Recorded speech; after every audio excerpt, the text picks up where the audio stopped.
Recording. Great. Okay, thank you. Hi, everyone. I'm Lorene Kamalu, serving as chair of the Indigent Defense Commission. It is March 21st, 2024 at 2:03. And thanks so much for joining in. Let's share who we have here for the meeting. And I think I'll just go ahead and make that kind of quick by just going through the participants myself. So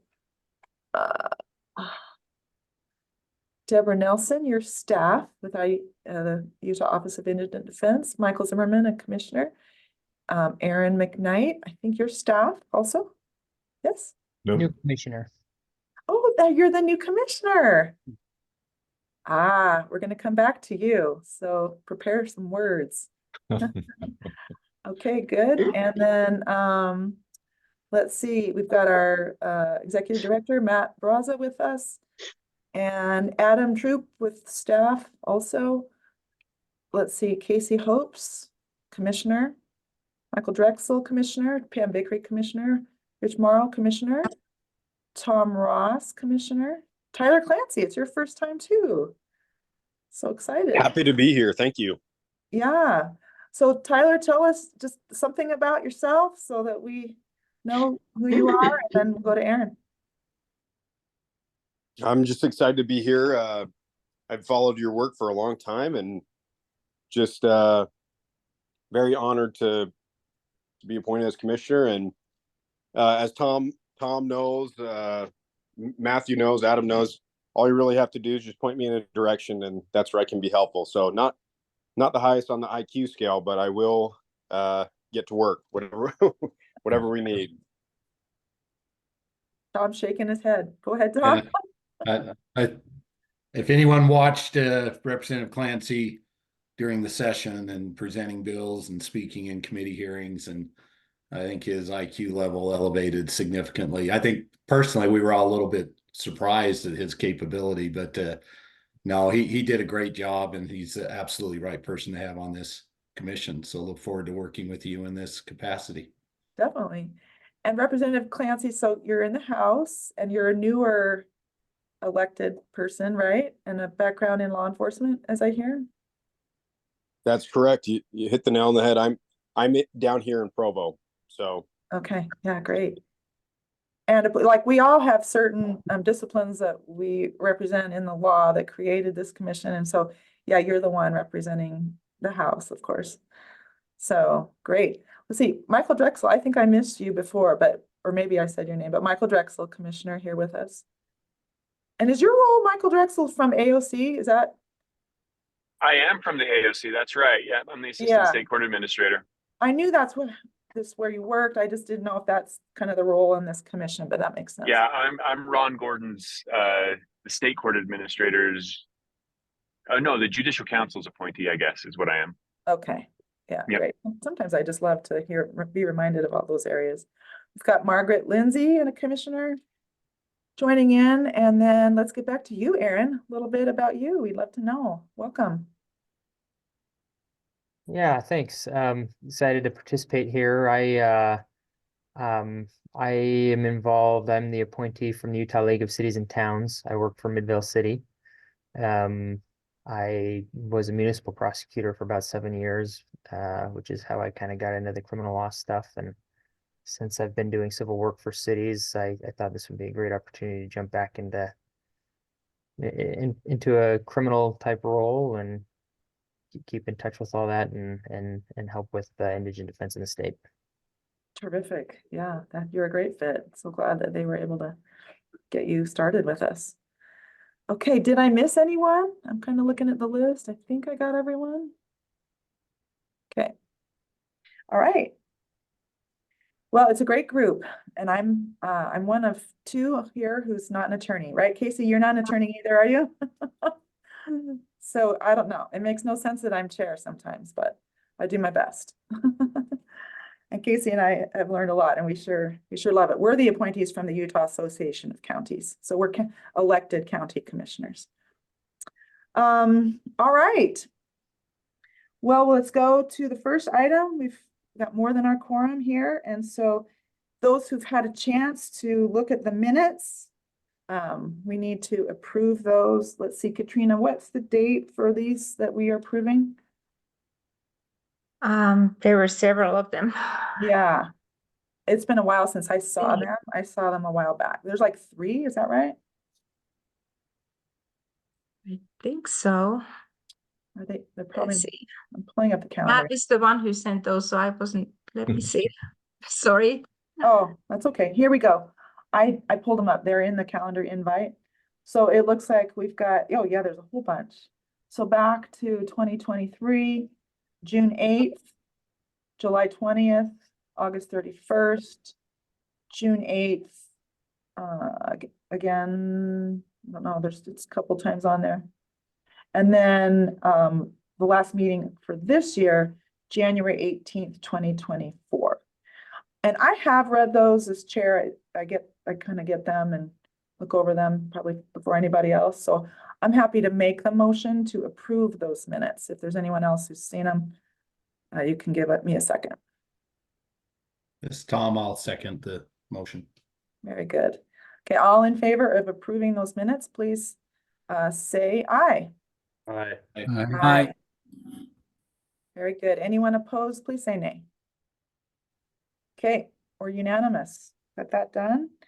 And then I'm excited to hear this update on the third point in the agenda for the IADD, Indigent Appellate Division. I don't know what the second D, you can tell us, Deborah.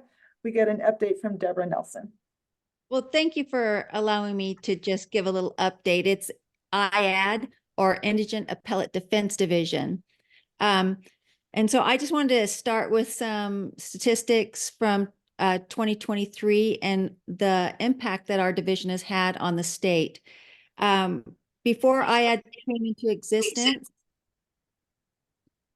there were 46 appeals in the 3rd through 6th class counties on average. And since IAD has taken up that banner, there is now 115 average appeals coming out of the rural counties. Currently, we've overseen 427 appeals. Probably around 200 are active still right now. And we've had significant reversals from the rural counties.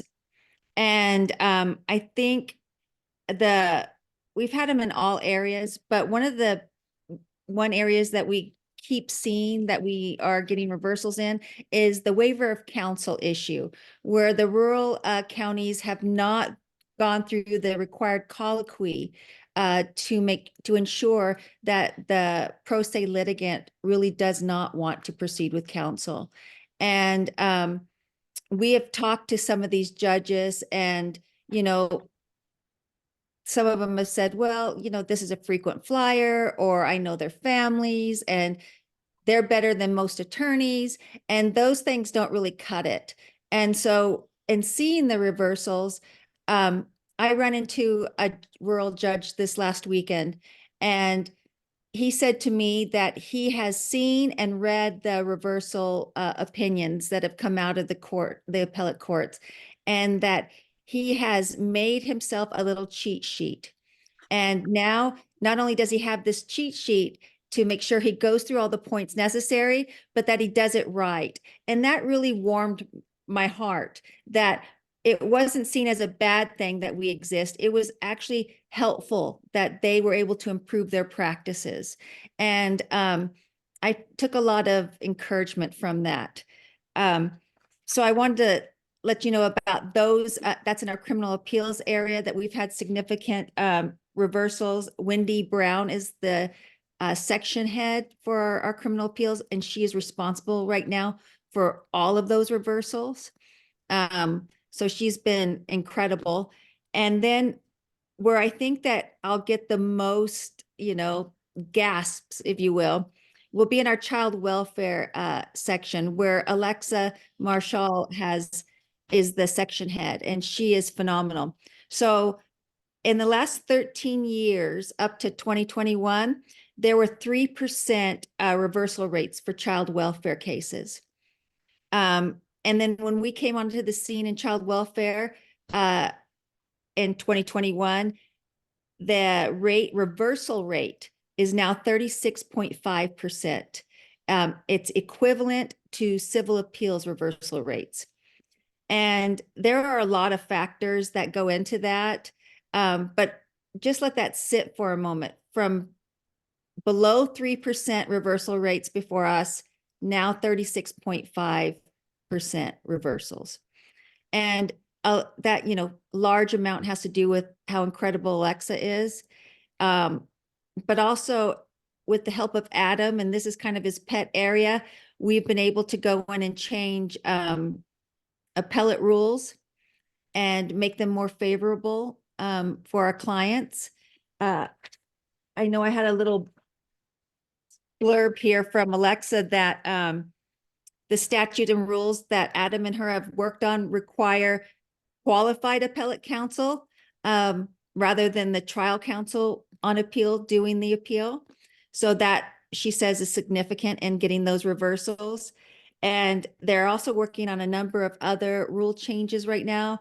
It's been difficult finding consensus with the other side. I could let Adam go on about that, but we are this month coming up in the Appellate Rules Committee to help with petitions. And I probably should let Adam, so I don't ruin this, just let you say that what's going on. But a lot of changes since IAD has taken over in this area.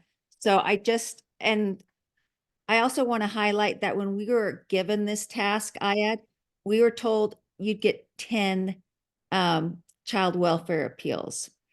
And we have, I don't even like significantly larger amounts than that. I think we get 5, plus a month.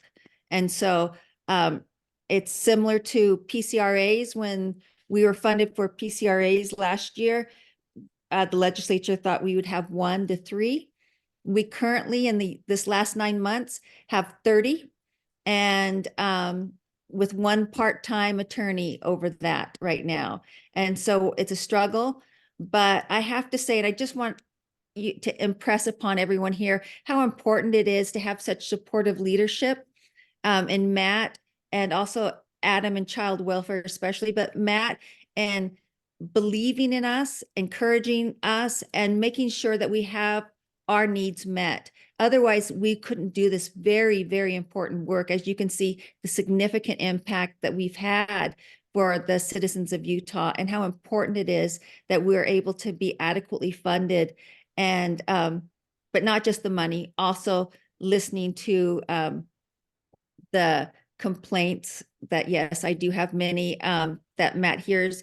And I'm just so grateful that he even takes my calls anymore, but he does. And it is such a strength to have that, camaraderie that we have. So thank you. And I will turn the time back over to you guys.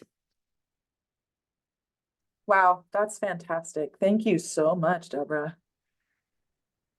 My internet got weird for just a second. I missed just the end of that, just the end. But did anyone have a question or comment? I mean, it's just remarkable what you're doing. Yeah, Chair, if I could just make a comment as well. That is very impressive in the numbers and reporting, and from someone that spent many years on the law enforcement side.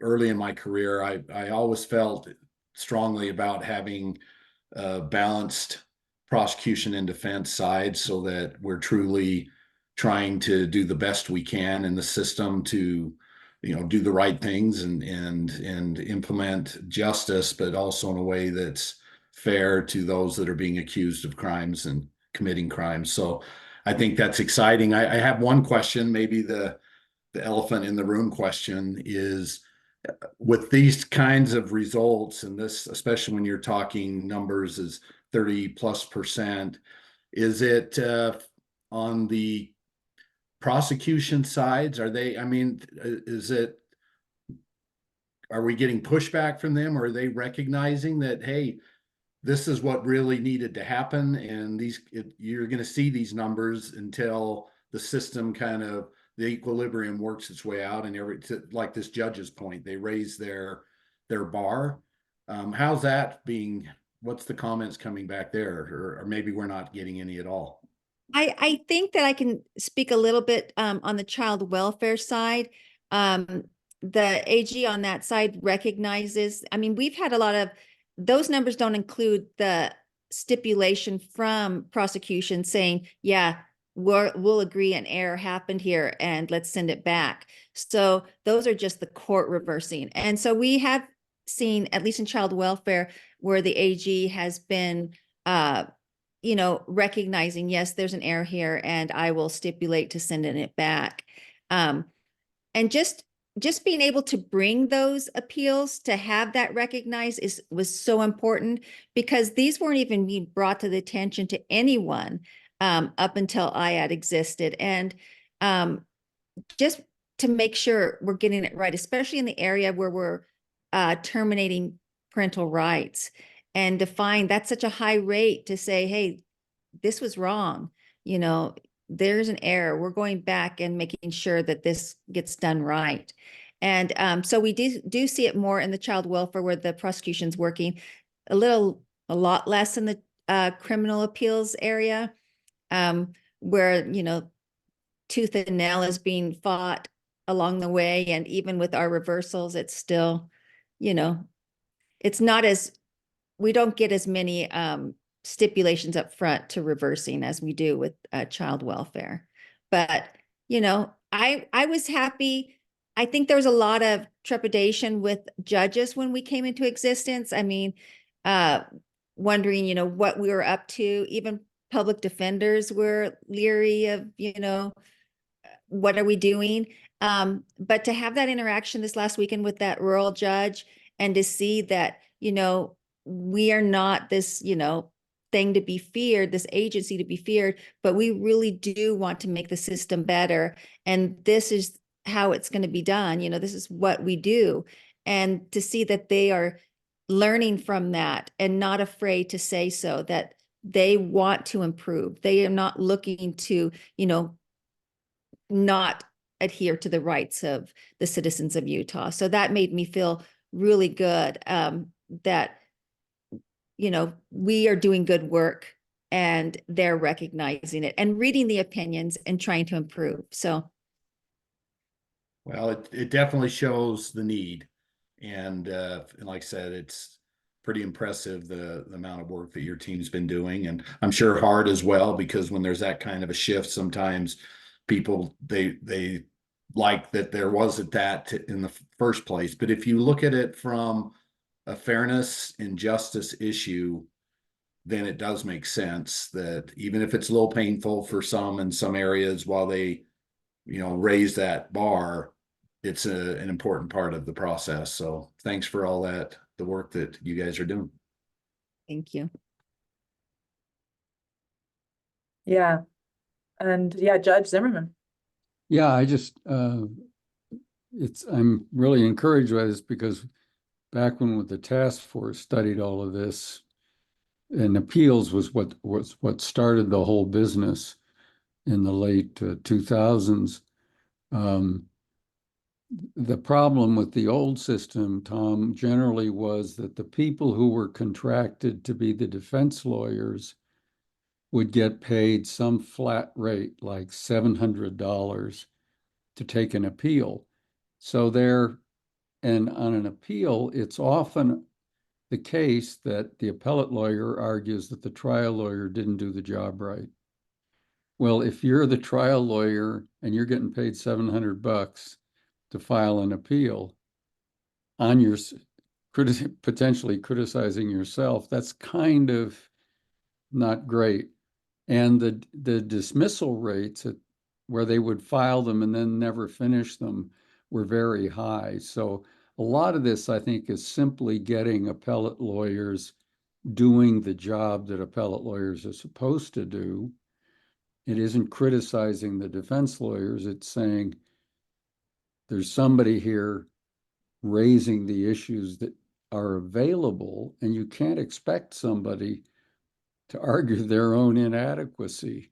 I mean, that's just counterproductive. And plus the amount of money they got was not enough worth their time. So I think that structural change is a lot of this. I don't think it's that things are being done worse, but there was just no real oversight.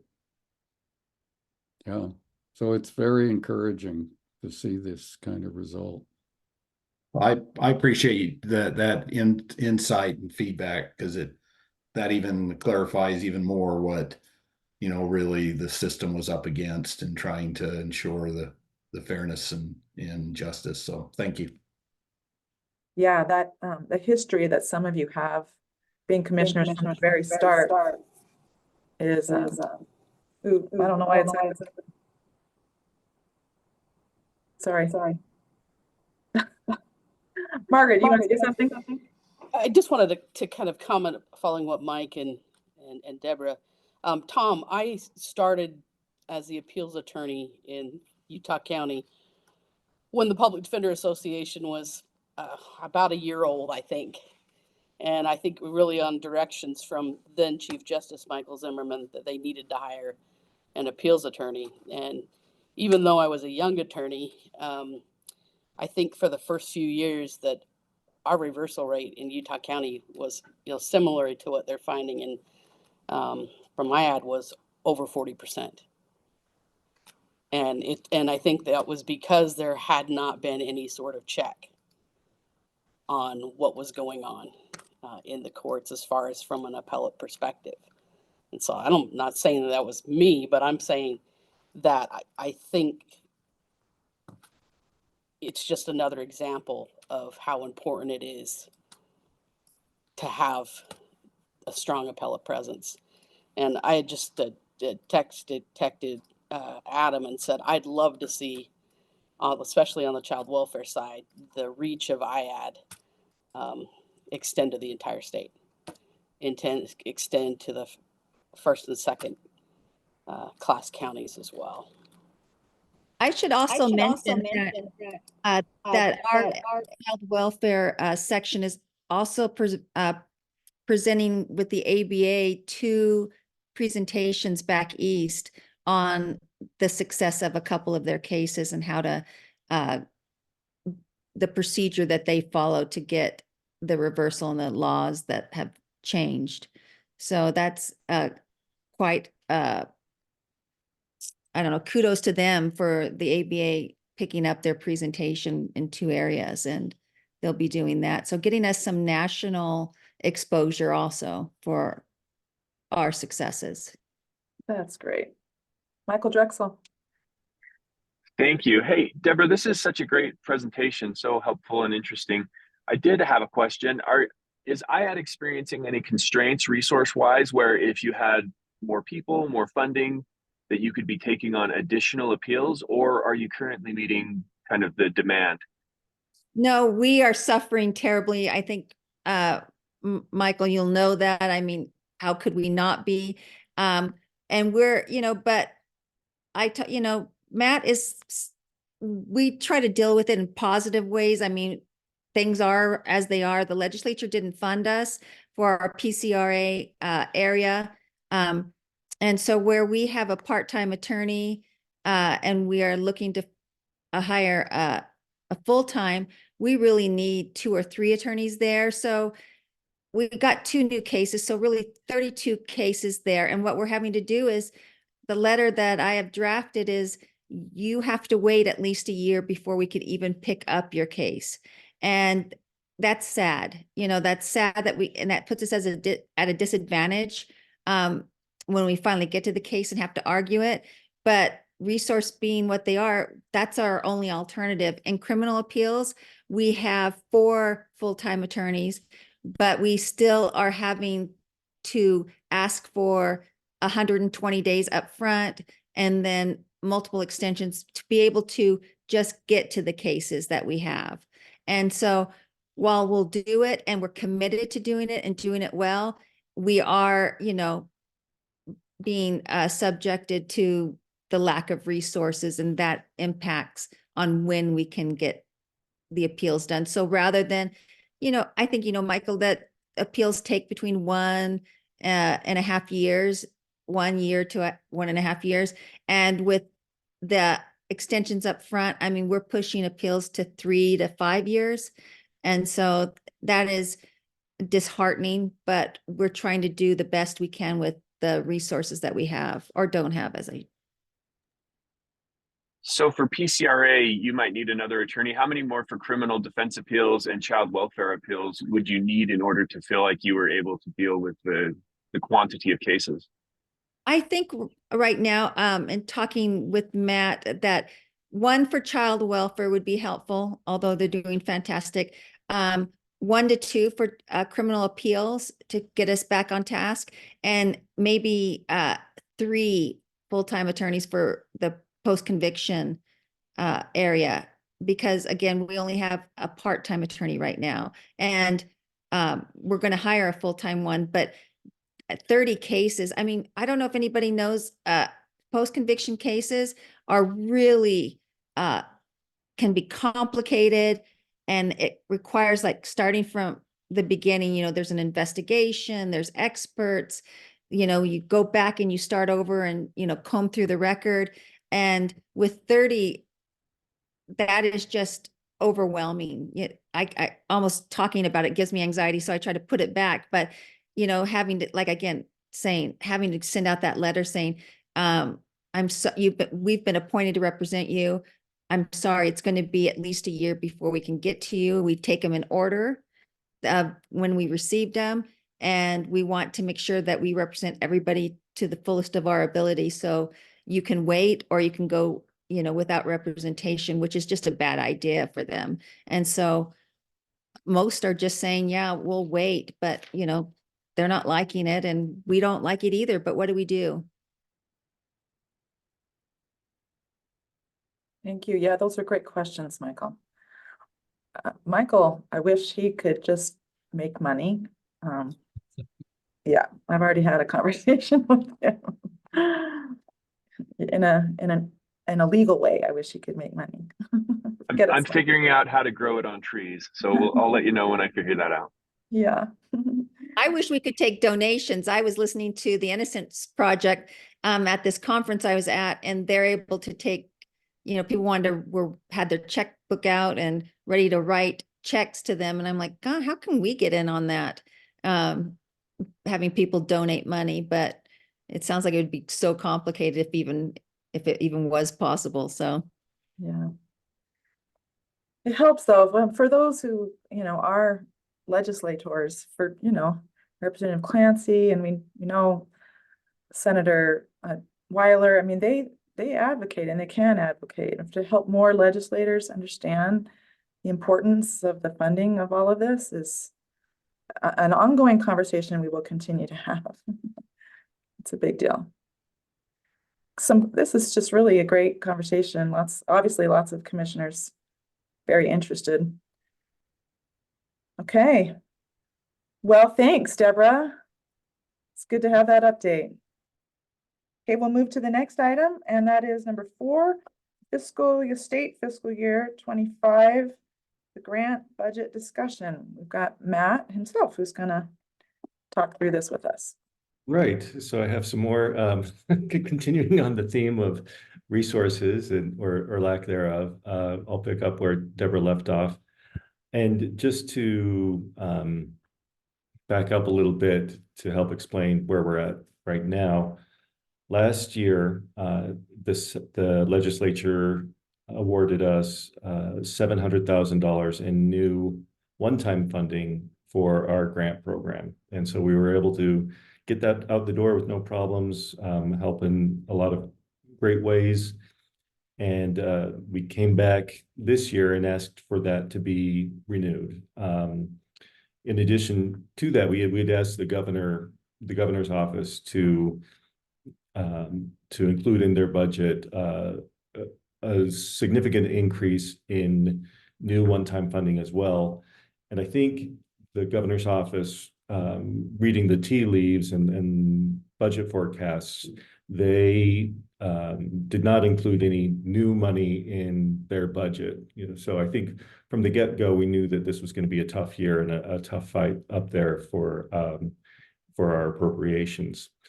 So we proceeded through the session, and long story short, unfortunately, that $700,000 in new money that was awarded last year was not renewed by the legislature for this year. So we've had a couple of weeks to take a look at things and think about how we're going to handle that. You may recall that we had another program that we were hoping to implement, a pilot project to address compensation issues throughout the state. And as part of that plan, we had $500,000 in non-lapsing funds that we had earmarked towards that project. Well, our thoughts, and this will ultimately be up to you all when we present this more formally in a couple months, is to pivot on that compensation program. It doesn't really make sense to try to increase compensation while you're terminating contracts at the same time. And so our idea is to shelve the compensation project for now and use that $500,000 in non-lapsing that we had earmarked for that project to mitigate the lack of the renewed funding on that 700. So that brings the deficit down to 200,000, which is a lot easier to manage than that 700,000 that we were originally looking at. And so we've already reached out to the managing defenders. We had a meeting just a week or two ago and told them where we were at. We're going to be having ongoing meetings as far as the current contracts that we have in place. And we've asked them to take a look and see if there are any contracts that they are seeing on the ground that are being underutilized. Maybe there's we know that occasionally there's a contract, say a conflict contract out there for a flat fee that maybe only gets a couple conflicts a year. And so maybe there's a way that we can trim those down and use some of those savings to buffer the impact there. So we will continue to work on that, and again, shifting gears on that compensation project, we think that the impact is going to be mitigated and not as painful as it felt when the bill of bills came out, but that's where we're at with the budget. And along those lines, we are wanting to have a kind of a working group get together, talk about strategy, talk about messaging, and the hope is that we can do that sooner rather than later, so that everything is still kind of fresh from this last session. I do want to note too that I don't think that this is something that IDC was being singled out on. This was a tough legislative session all around. I think Tom can speak to that as well, as far as requests being denied. I know that Senator Weiler had the same message, saying that this is not something that that you should feel like IDC is being targeted with this not being renewed. It was just a very rough year for appropriations. Tom, I don't know if you have anything you want to chime in on as far as that goes. Any thoughts or observations from your perspective there? Yes, thanks, Matt, and I appreciate and was able to see firsthand the work that you and Adam were doing in trying to mitigate this, along with others of us. I think that everyone that I had conversations with during the session, whether it had to do with funding, whether it had to just do with bills in general, it was a very difficult session. I'm sure that Representative Clancy and if Senator Weiler was part of this, they would say similar things, that there were a lot of things happening on the funding, especially. you know, Matt and I fairly early into the session, or even before the session started, felt like we had some assurances on the governor's office planning and budget side of being, you know, helping to prioritize this request along with some others, even though we all took some cuts, you know, and the requests that were sent in the governor's and the governor's budget comes out, that's not uncommon. But one thing, I'm not saying this as a fact, so don't attribute it to that, but I'm fairly comfortably saying that on the governor's budget side, we weren't the only ones that were surprised when the bill of bills came out and the governor's priorities, homelessness being a big one that he's really talked a lot about and had huge plans for. The money was significantly less. So I think that, my opinion, when those things happen, and rightly so, this is no criticism,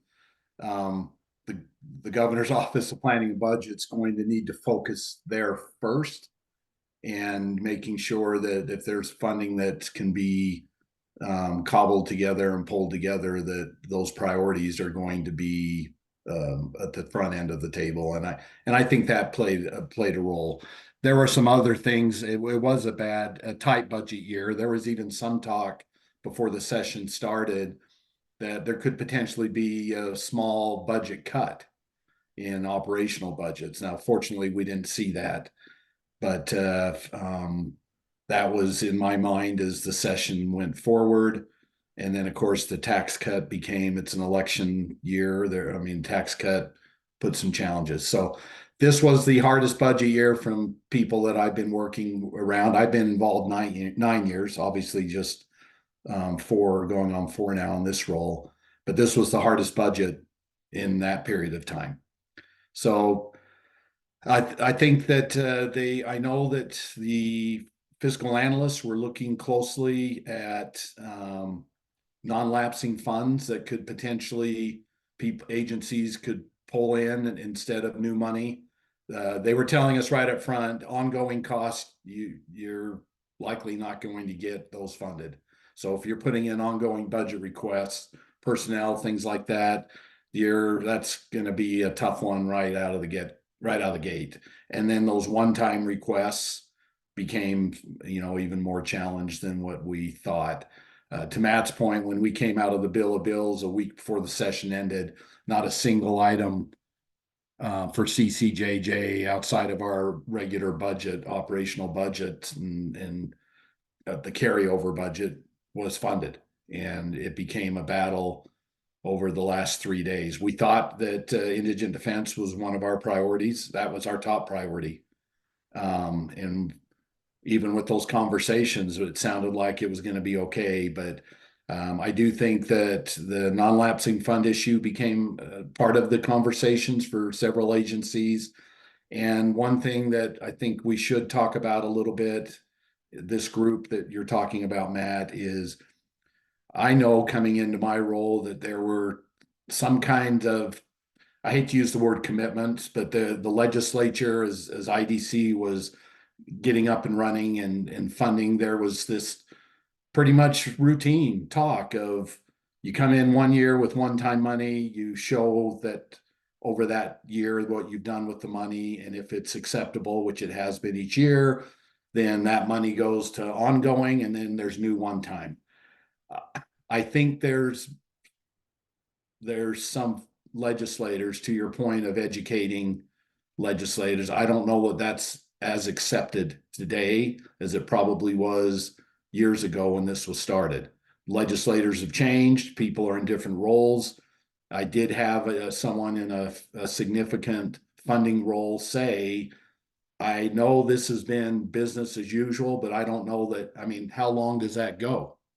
So I think that might be part of our strategies that we work on, Matt, going forward, is how, if there are other ways maybe to sell that, we may be hitting that a little bit. But again, that's one critical voice in a powerful position, at least raising that. So I think that's exactly right, Tom. And I think, you know, so to that idea too, and Commissioner Kamalu and I have talked about this, Chair Kamalu and I have talked about this, is using next month's commission meeting as that for that purpose, having it in person here at the office in our conference room so we can brainstorm and talk about some of these ideas, and also include, we talked about maybe having somebody from UAC staff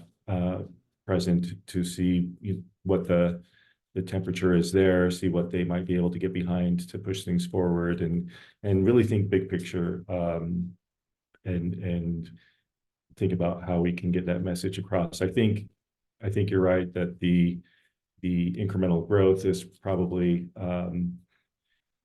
doesn't get much attention, right? It's not something flashy or urgent or really compelling when you especially in the context of a grant program, right? It's hard for people to get excited about grants and what grants can do, and so really breaking that down and getting to the core function again of what indigent defense is and what it does and why it's needed. I think that'll be useful to have that conversation and work on some way of some strategies for getting that through to the right people. Yeah. So yes, Matt did bring that up. We'd already been talking, probably several of us really, that it, there does, I think in our strategic planning meeting that we had a year or more ago, we talked about really digging in and figuring out how we could educate legislators. And they do turn over, that's part of the challenge is the turnover, of course, of our elected officials. But yeah, to have leadership, but on down, really understand why this agency started for the state of Utah, and et cetera, the importance of it, and the boots on the ground, like Commissioner Hopes and I, just within the counties themselves, how this is helping counties, and why it's so crucial for counties. And we talk about the 3rd through the 6th class counties, and that they just don't have the resources to do some of this. I'm going to tell you that even here in Davis County, and counties of the 1st and the 2nd class, we're having to make very hard choices with our budget every single year. And so, it's everywhere. The state's partnership and the revenues are so needed. And so people are going to need to, we need to help people know. So Representative Clancy, you're newer, to being the group, and you are a representative, you are a legislator. You've been doing really good work right off the bat from what I've heard. And so just be thinking, and everyone can be thinking, what are some ideas to bring to the table next week, and things that may help. And I'm pretty sure Commissioner Hopes that UAC wants to be part of this conversation. So, and for those who've not been to the actual office before, Katrina, you can help us just describe exactly how to park and get in there. But it's a great space, just right downtown, not far from the kind of the governor's mansion area, right? Just a little bit south, real close to there. So great place to go. Once it's not hard to park and get in. It's great to be in person. I've already told Matt, I actually will be at a different conference around that time, but it's one that I can step out and join in online. And so everyone who can go in person, I love it when we can go in person. So I would try for that. But for those that can join in and just can't be there in person because you've got travel and it just won't work in your schedule, sounds like, we'll have to at least make an accommodation for me. So, and if any of you, the rest of you need that, I'm sure we'd love to still have you. Okay, yeah, we'll look forward to that, Matt, and you and I and whoever else, we can make sure that UAC knows too. And I know they're eager actually to come and figure out how to be helpful. They know this is important. Okay, good. Any other question for Matt along the budget? Okay. All right, then let's go to the actual legislative recap. So both Matt and Adam have things to share. And I think we roped Pam into sharing some thoughts as well. So this portion is not really meant to be a full legislative update of all the bills that were passed. We wouldn't have enough time to do that with the 500 plus that were passed. We wanted to focus more broadly on policy and how it affects the IDC specifically, but then also indigent defense throughout the state. I think in general, going into the session, again, we had received some, both through the interim session and then leading up to the session specifically, some indications that it was going to be a push to roll back some of the reforms that took place with JRI. But I think thanks in large part to a lot of people on this call and some other help, a lot of those efforts were moderated and were far less extreme than they were originally envisioned. And so, you know, going into the session, there was talk about making simple possession a felony again. That didn't happen. There was talk about really going after people with multiple felonies and making those minimum mandatory, sending them to prison for having a certain number of felonies in a given time frame. And that was whittled down to a more a smaller group and not with that heavy-handed prison component, but more of all right, let's take a look at this small subset of people and see what needs to be done to help mitigate that and keep them from recidivating as frequently as they have been.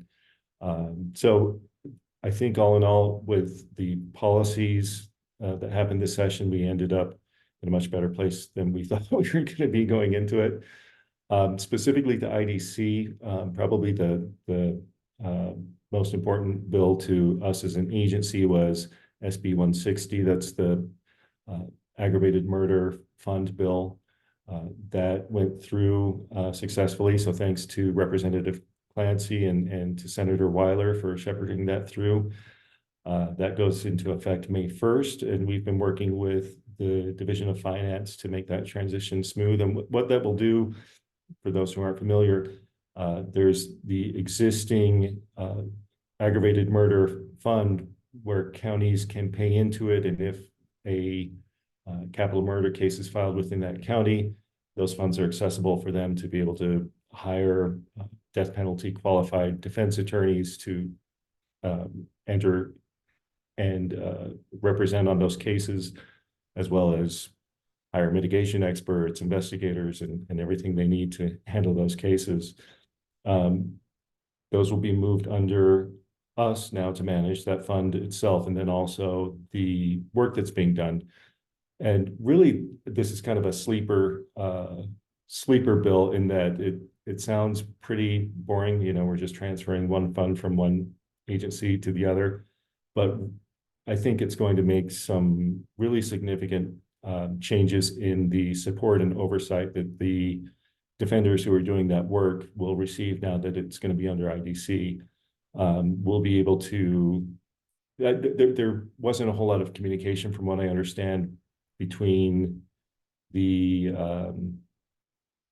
people who are doing the work and really anybody, right? They were just kind of doing the work, and there wasn't a network of support really, or any mechanism in place for, say, if the client had a complaint or if there was a conflict with the attorney, really the only resources or recourse that the client could turn to would be the judge themselves, or maybe the Bar Association. And we know when things get to that point, usually the relationship can devolve really quickly and cause some significant problems there. So I'm eager for the IDC to be able to play that role as far as being a mechanism, a structure for those complaints to be fielded before they get to that point.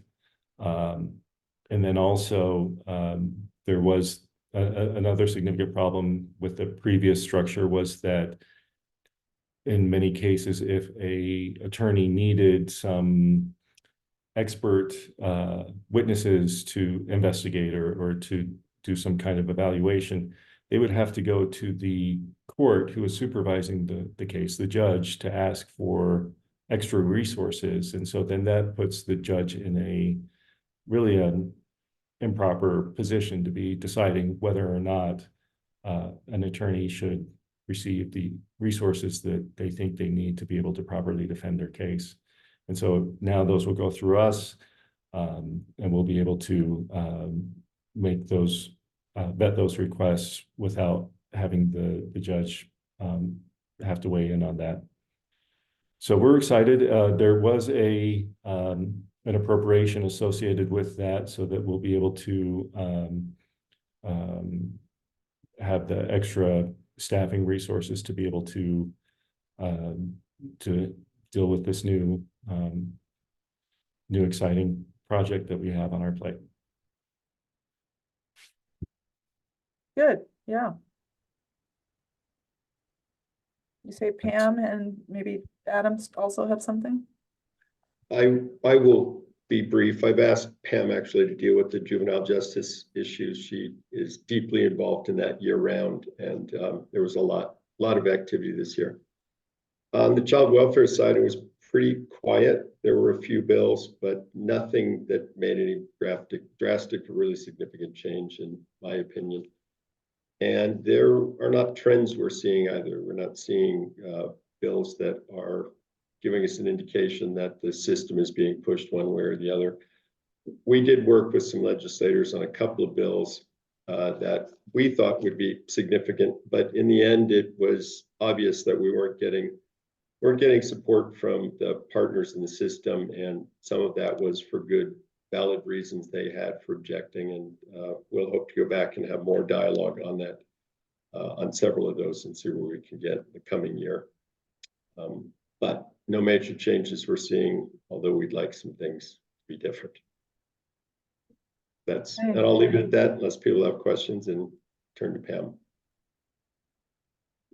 Okay, I'm not seeing any questions. Pam. Thanks. So on the juvenile end, we didn't have a ton of like massive changes to the way the system stuff works. Truancy came back up, which always comes back up, and you know, it was, but I mean, a lot of the things that Matt talked about, you know, all of those bills that increase penalties and things like that ultimately do have an impact also in the juvenile system. But like I said, there wasn't massive changes to the way that the whole process works. There was tweaks to offenses that will impact young people. We did have some stuff with like juvenile interrogation that I think would be impactful.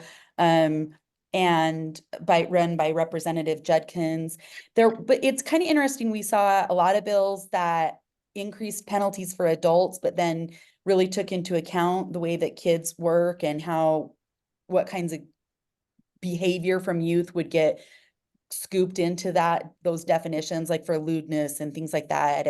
And so we saw some carve outs for young people that I thought was really thoughtful by the legislature, thinking through like, okay, if you got a bunch of kids at school, like we're going to capture a bunch of kids, you know, on silly behavior. That's not really who we're trying to capture with this. And so I thought that was really helpful. But then we saw some other stuff that was kind of in like the flip side of that, where we saw things like, well, if a young person is encouraging another young person, we should actually charge them more severely than we would an adult who does that with an adult. So there was kind of some like back and forth with some of those things like that. What we also saw though really was what I think I'm seeing and hearing a lot is people talking about the struggle that schools are having with young people. And so we saw a lot of stuff that's ultimately going to have a really significant push out issues for young people. So it's interesting because you have this stuff where everyone's like, we should send truancy to court. And then on the flip side, you have all these bills that's like, and we should expel everyone. And so like, sometimes I'm like, so which way are we going here?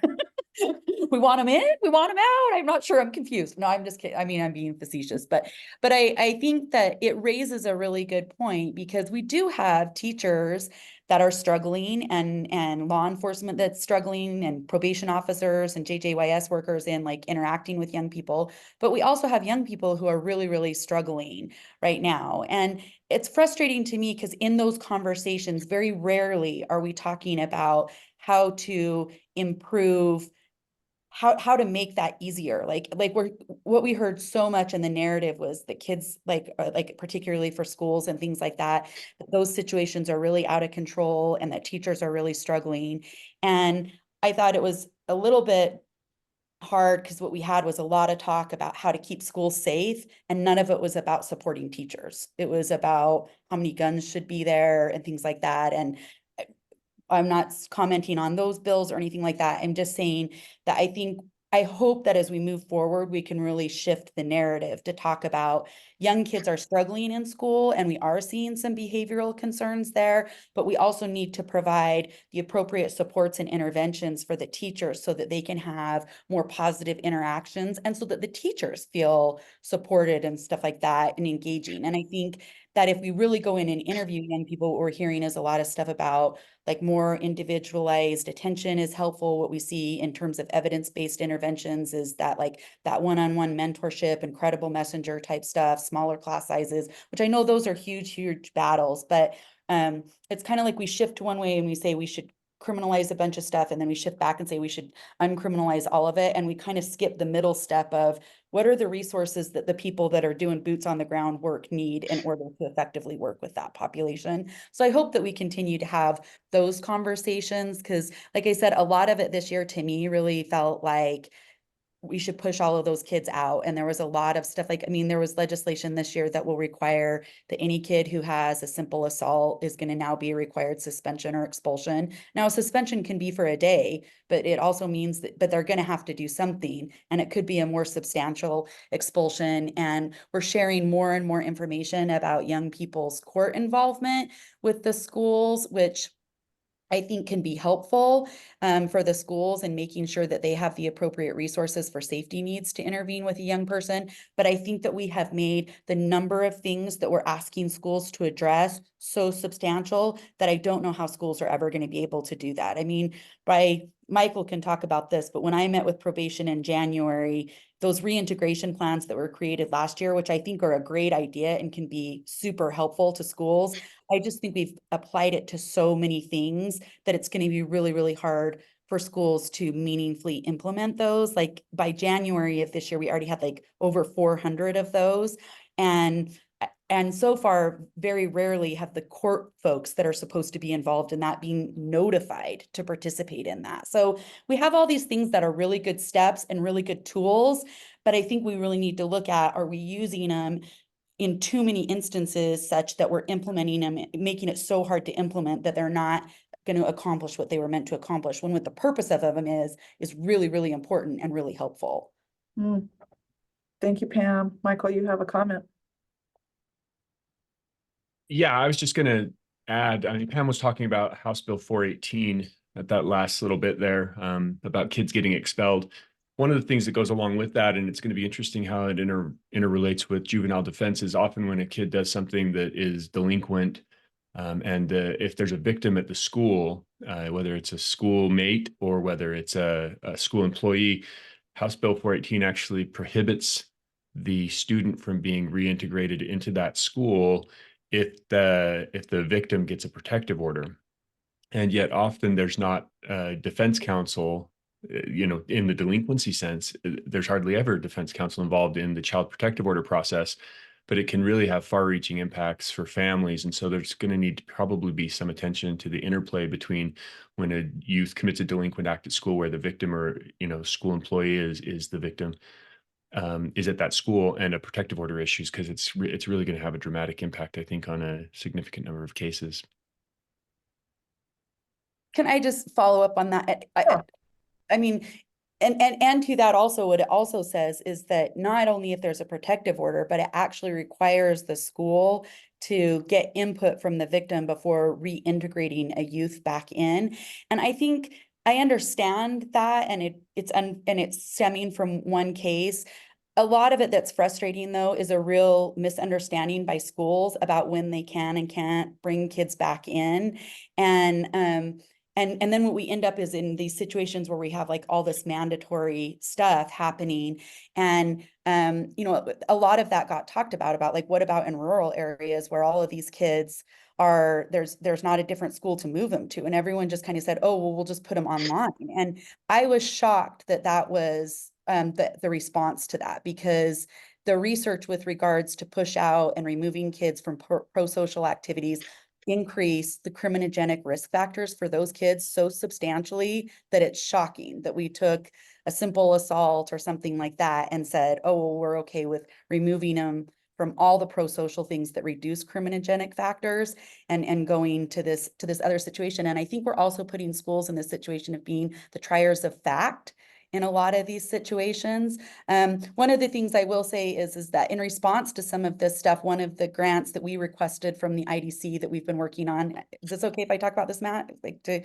We did request an innovation grant, and we were given that, which is just a 6-month grant. But what we're using it for is we have a holistic attorney with our office right now working with, it's on cases where there's, well, you guys saw it because you saw the grant request, but we're doing if there's a failed non-judicial, or not a failed non-judicial, a kid who's declining the non-judicial, they can consult with us before they decline, which has been going really, really well. And we've been getting about 15 to 18 of those per month so far, is I think what we've had as consults, and only 2 where the kids still declined in the end. So that's a substantial reduce in our caseload per month, I think, cases that didn't get petitioned to court, and seeing a positive outcome from that. But the other thing that the innovation grant is doing is we're using the holistic attorney to be an educational advocate or attend like the reintegration plan meetings that we were talking about and things like that. And same situation, we've that attorney started working with the office in January, and she's had at least 25 cases per month so far that she's been involved in and worked with, either advocating to help a young person ask for IEP services like special education services, or attending the reintegration plan meetings with them, attending manifestation hearings and stuff like that. But really just also coordinating with the schools about what does the court order mean and what does the behavior mean, and really kind of walking through what all of those things mean. Because I just think it gets so confusing. And I will say also that the Criminal Justice Advisory Council from Salt Lake is actually wanting to look at this and wanting to hear, and we're going to we're going to reopen the subcommittee to kind of look at that and get feedback from schools about stuff like that. So, but all of that school stuff, like Michael said, has a huge impact on a rollover into, and you know, all the judges, of course, court orders have to do with how is a young person doing in school, because school part is the biggest factor for reducing their criminogenic risks. Wow, yeah, that makes sense. If I could just mention one other thing I forgot to bring up earlier, is another thing that we'll need to address as a commission is the changes in the makeup of the Sentencing Commission and CCJJ. And first of all, thank you to Commissioner Zimmerman for being IDC's representative this past year with CCJJ, not only our representative, but then also the chair of CCJJ. So he was doing double duty there, both voting on our behalf, but then also managing what can be sometimes an unruly group of passionate people in the room. So thanks for that. And with the new makeup of CCJJ and the Sentencing Commission, those were both pared down. And it used to be, I believe the prior language for CCJJ was that the chair of the IDC or their designee was a member of CCJJ. Now that language has been changed to say an indigent defense attorney appointed by the commission. So in the next couple of months, we'll need to think about who we want that indigent defense attorney to be, and we can appoint somebody for CCJJ and the sentencing commission. Those don't need to be the same person, or they could be the same person if we wanted them to, but that's something we'll need to do. Probably in our May meeting, have that ready to go so that they can start participating at the next of those two meetings. Okay. Did I get that right, Tom? Did I miss anything?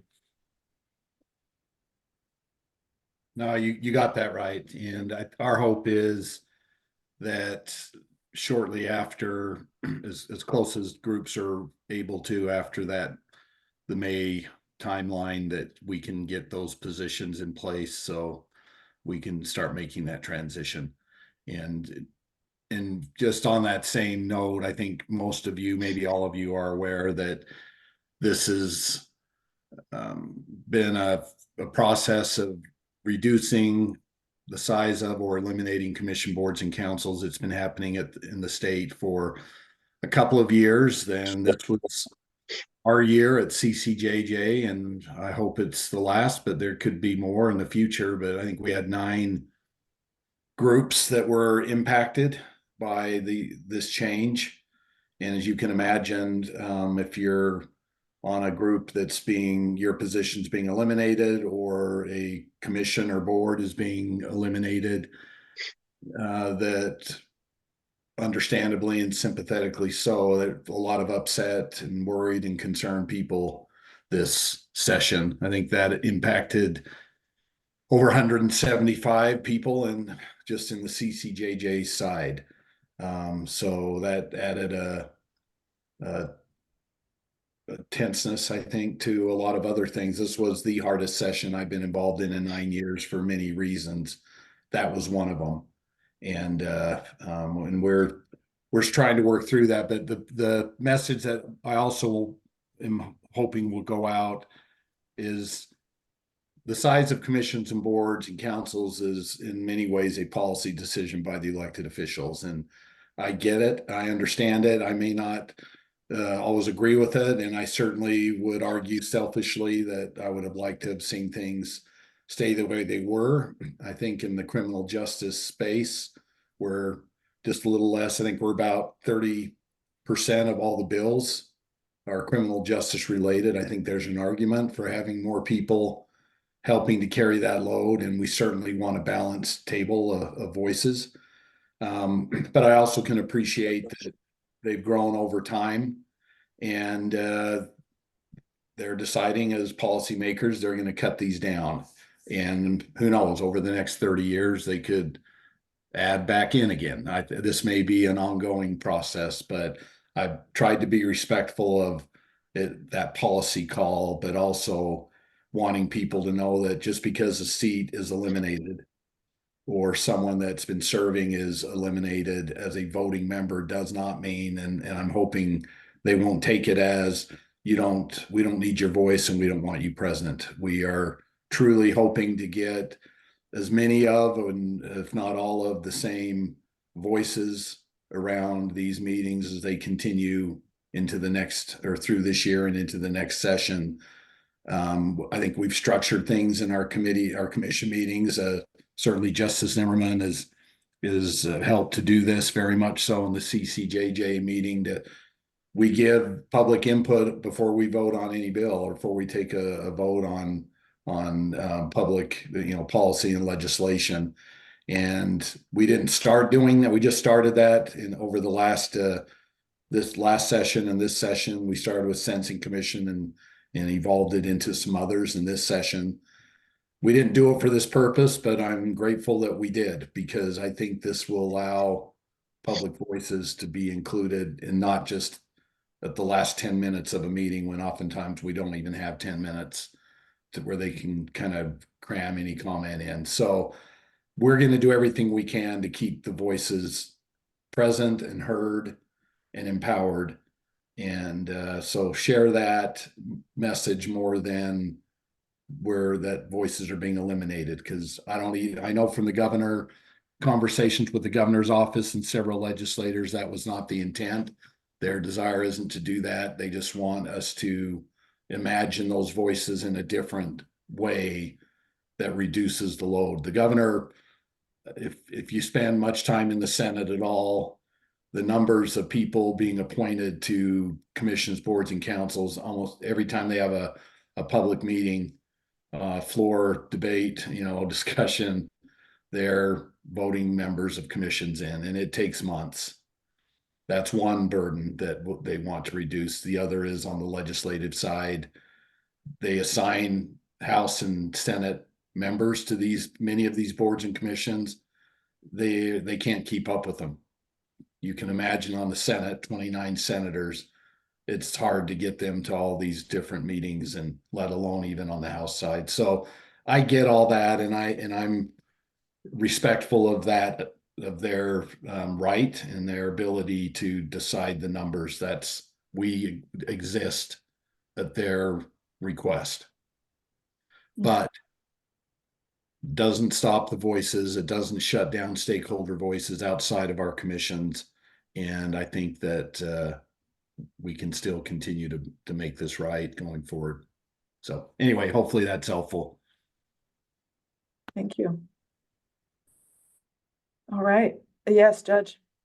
Yeah, I would just say, picking up what Tom said, having chaired this commission for the past period through the session, I didn't get any impression that the people sitting on the sidelines from agencies who were commenting on legislation were listened to any more lightly than the people at the table. There were some pretty strong advocates that would sit around the sides and participated in discussions. So I think what Tom's saying is really true, that the commission, at least in my experience, listens to everybody who comes in who has a strong position they want to state. That's good to know. Thank you. Okay, any other question about that part of the agenda? Okay. For those who are new, sometimes we're done in less than an hour, sometimes it's an hour. We counter invites say 2, we rarely go 2. Every now and then that is 2. But thank you so much for dedicating the time. There's just this one last thing. And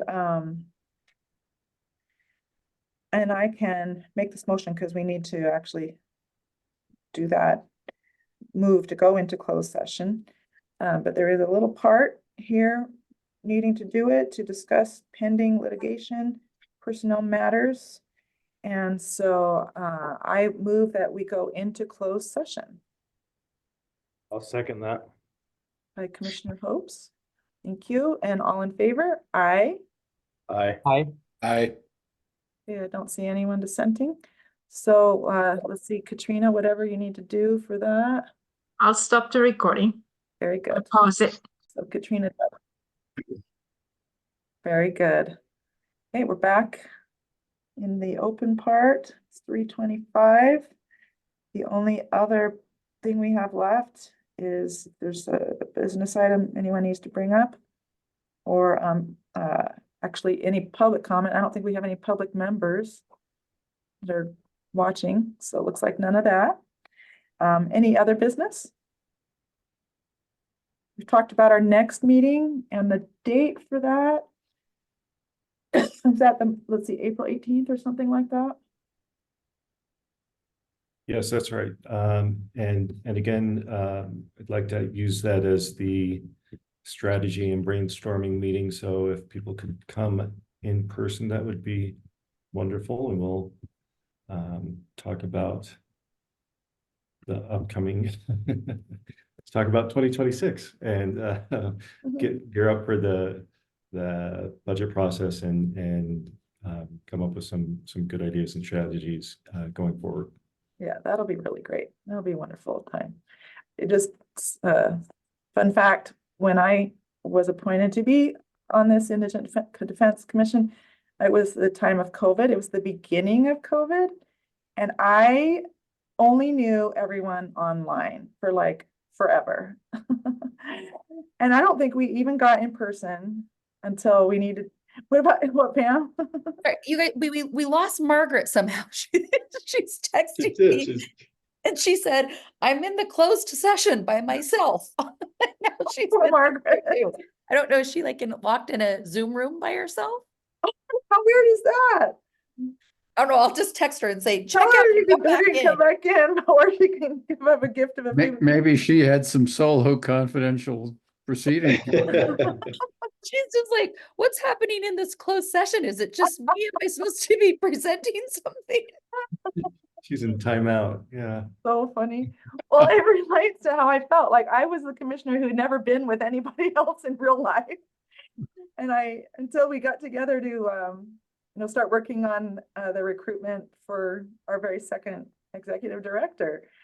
I remember looking at Michael Zimmerman, I'm like, oh, it's so good to see you in real life. I'm a real So, person. yeah, so this is a great chance, honestly, for those who can come in person. I think it's just amazing to be with everybody in person. Although it's a time saver when we do most of them online. Well, yeah, text Margaret that we've missed her at the end here, but it looks like there's nothing other substantial. And I've also learned as a chair of many things in my regular commission work that I don't need a motion to adjourn. I can take control of that. So anyway, I think if we were all done, then it's 3:28, and I wish you all a great rest of your day and a great spring. Thank you, everybody. Thank See you. you. Thanks. Thanks, everyone.